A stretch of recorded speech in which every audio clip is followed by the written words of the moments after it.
Chairman साहब, thank you very much. क्योंकि बहुत सारे दोस्त बोलना चाह रहे हैं, मैंने भी लंबी लिस्ट दी है पाकिस्तान पीपल्स पार्टी से, so I will speak briefly so that there is more time for others. I understand that everybody wants to speak on this issue simply because it is something that has caused national trauma for all of us. So each of us today is in a state of grief and sorrow as well as shock, because no amount of anticipation prepares a country for martyring, seeing its innocent children going to school martyred this way. There were 4 young girls and 2 others. I'm speaking in English, so it is understood by friends here in the gallery, and we welcome them to the Senate of Pakistan. But I hope that they are able to witness the tragedy that this nation is enduring as we speak. Fellow senators, Chairman, we have witnessed what is known as a second APS massacre. The numbers may not match, but each life, each innocent life, each civilian life is equally important to all of us. And any kind of terrorism that allows for this, for children going to school with their bags splattered all over the bus, I mean, it is unconscionable. There is absolutely no if or but or explanation. So we have all unequivocally condemned it. We will also be passing a resolution. But I think we need to go beyond that.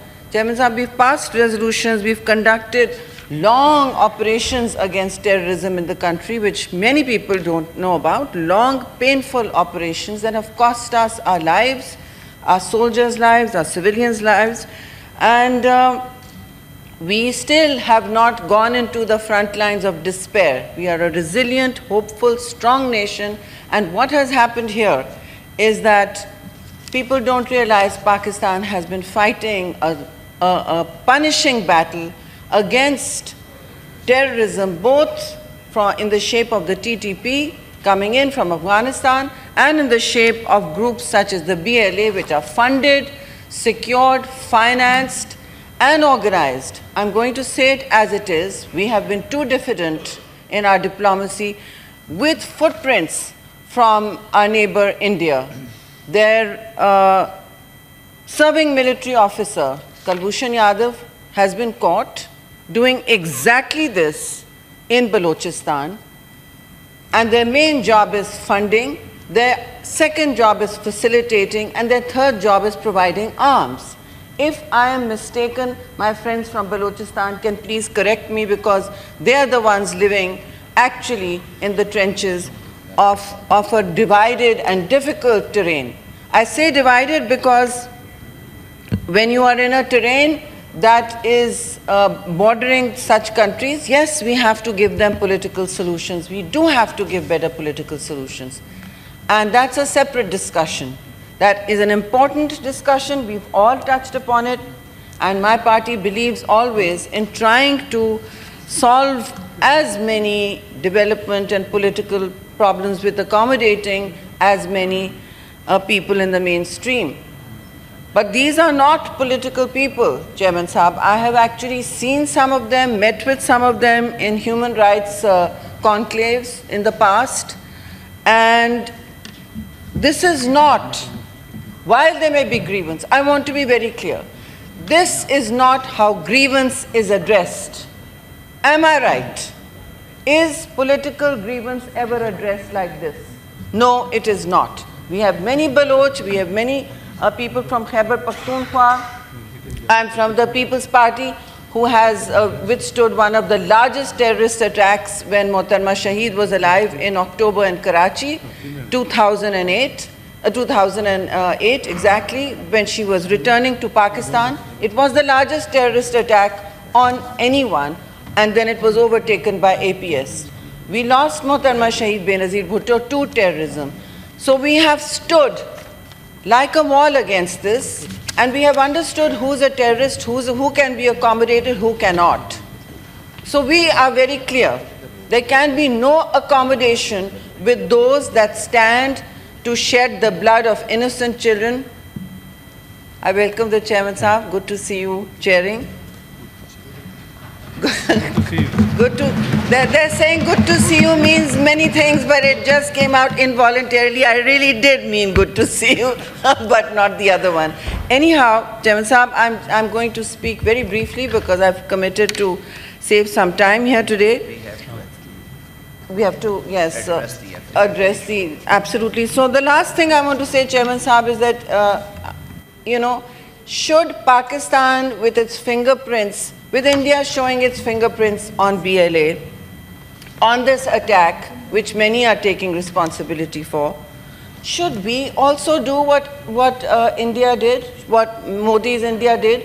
Should we also just say, tomorrow, right, our media has decided that it is them, and once they have decided it is them, we will provide the fingerprints and the evidence. I even have fingerprints from some Jhota Express, unresolved cases in which Muslims were burnt alive in a train, and nothing was ever done. In fact, later a confession was produced that yes, India was responsible. We also have many other attacks like this. There's Pahalgam, and now we have Pulwama. We have Pulwama, and now we have this. Now we have Pathankot. Many attacks I can read out chapter and verse. Today, we ask ourselves, we are a peace-loving nation. Everyone is angry at the war that was forced on us. Chairman Sahib, it is a war that you recall was forced on us. We are a peace-loving nation. That war was forced on us. Peace was considered as a weakness. It is not. The heinous terrorist attack that has been perpetrated by members of the dragnet that is connected to BLA and RAW, the intelligence community arm of the Indian services, we strongly and unequivocally condemn it, but we also condemn India for reaching out so far that Pakistan's innocent children and civilians are dying, for bombing first civilians on the first day of this 87-hour war that they perpetrated. They bombed civilians. We did not. Even the third day we attempted, we retaliated with military targets. So sir, the question for this House to ask is, should we have gone to war now? Is this casus belli? Is this provocation? No, it's not, sir. Deputy Chairman of the Senate, wind up, please. Sirji? Should I say like the please, Deputy it's Chairman your prerogative, sir. You always stop me, and I stop with great respect. If you're saying wind up, I shall finish in 6 seconds. So with these words, I want to say the House should consider that are we going to be the other face of India? I would suggest we are not. War is not what we want, but certainly there should have been by now some level of terrorism. If India is interested in wiping out terrorism, if it wants to talk about war, then they should have reached out to us and said, we condole with your people, with those parents, sir. We condemn the attack like we did for Pahalgam.